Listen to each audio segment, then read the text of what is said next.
रात में आज के इस पावन दिन में हम सभी व्यूअर्स के लिए, सभी मेहमानों का एक मुनाफे का मोदक ले रहे हैं।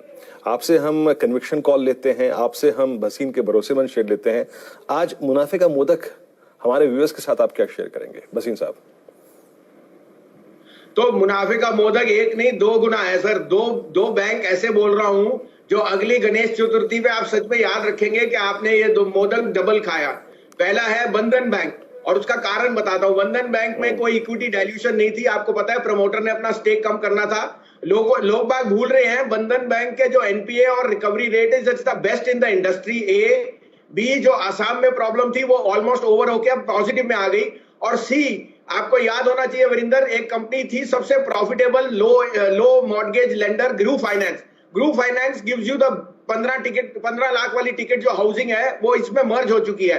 तो they have a readymade platform for real estate, और जो मॉर्गेज फाइनेंस है उसमें it is going to be a mini HDFC at these valuations. I think Bandhan bank sure shot आपको 400 रुपए देगा अगली गणेश चतुर्थी पे। दूसरा होगा डीसीबी बैंक, 80 रुपए का भाव है। इसमें बेस्ट डिस्क्लोजर्स है और इसको कैपिटल चाहिए नहीं। It is backed by the Aga Khan group, तो it is a very very strongly promoter funded bank. और मुझे लगता है रिस्क रिवॉर्ड ये 80 रुपए के भाव में बहुत फेवरेबल है। 150 रुपए का टारगेट है अगली गणेश चतुर्थी के इन दोनों के लिए। तो ये रहते हैं कि ये स्पेस कैसा नजर आ रहा है भसीन साहब, आपकी क्या एक्सपेक्टेशन है इससे, और इस स्पेस में आपके फेवरेट्स क्या हैं? नहीं हेमंत जी, पहले मैं आपको पीएसयू और एसबीआई पे बोल दूं। बताइए sir. SBI is the largest promoter in yes bank, और आपको मैंने 12 रुपए पे ठोक के कहा था कि यस बैंक में सब बैड न्यूज आ गई है। उसके ऊपर सोने पे सुहागा mister Prashant Kumar who is the CEO is an x SBI officer, और उन्होंने टर्न अराउंड कर दिया। They almost return 78% of the base capital जो उन्होंने मॉरेटोरियम के टाइम पे लिया था। और मैंने आपको कहा अगर 2 साल का व्यू है तो यस बैंक का भाव 50 रुपए होगा। All bad news is priced in fact their franchise is doing extremely well. और अगर यस बैंक 50 रुपए की बात कर रहे हैं और यस बैंक यहाँ 12 से 18 हो चुका है, तो स्टेट बैंक का भाव इज अ नो ब्रेनर।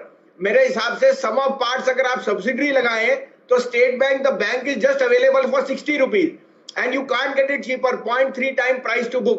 तो आपने मोदक पूछा, तो मोदक में SBI will be the leading bank from the PSU pack, और PSU में आप देख रहे हैं री रेटिंग कैसे हो रही है। HP, BP, IGL, NTPC, तो state Bank deserves to be at 250 at least by this Diwali.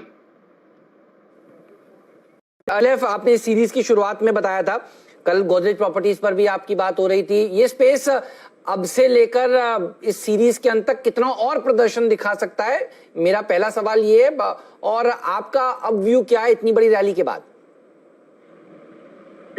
तो हेमंत जी, आपको याद है 140 रुपए पे डीएलएफ कहीं भी नहीं जा रहा था, और मैंने आपको 170 का टारगेट दिया कि इसी महीने आएगा। कल 164.64 गया है। देखिए हेमंत जी, सोना अगर 56,000 जाएगा, 57 और 60,000, the money will flow into real fixed assets, the smart money। और ऐसा पैसा मैंने नहीं देखा। आज आप मैं बताऊं, मेरे यहाँ जहां मैं रहता हूं मैग्नोलिया के पास, जो इनका सबसे प्रीमियम एस्टेट है, मैंने 15 करोड़ का विला है, वो वहां पे अब अप्रिसिएशन हो रही है। Across the board smart money is buying real estate and fixed assets are again in demand, और उससे बड़ा कोई प्लेयर हो नहीं सकता। Godrej property and DLF is now in a new avatar, जहां उन्होंने अपना डेट रिड्यूस कर दिया है, रिटर्न ऑन इक्विटी इंप्रूव होगी। और ये अभी तो प्री कोविड है, कोविड ये जो लेवल्स हैं ये प्री कोविड है। सो आई थिंक ये दिवाली के बाद in fact 2021 will belong to real estate undoubtedly. सरकार का सबसे ज्यादा एफर्ट है on low cost housing for all, और जो आपके मॉर्गेज लेंडर्स हैं at these rates they are bound to make money because prices of lending rates are at the lowest. तो यहाँ पे मैं कहूंगा आप सिप कीजिए, लेकिन गोदरेज प्रॉपर्टी और डीएलएफ में तो चाल अभी शुरू हुई है। मेरा 1250 का टारगेट है ईयर एंड तक गोदरेज प्रॉपर्टी का, और 200 रुपए का टारगेट है डीएलएफ। और मैं आपको दोनों को दावे से कहता हूं ये दोनों शेयर यहां से आउट परफॉर्म करेंगे।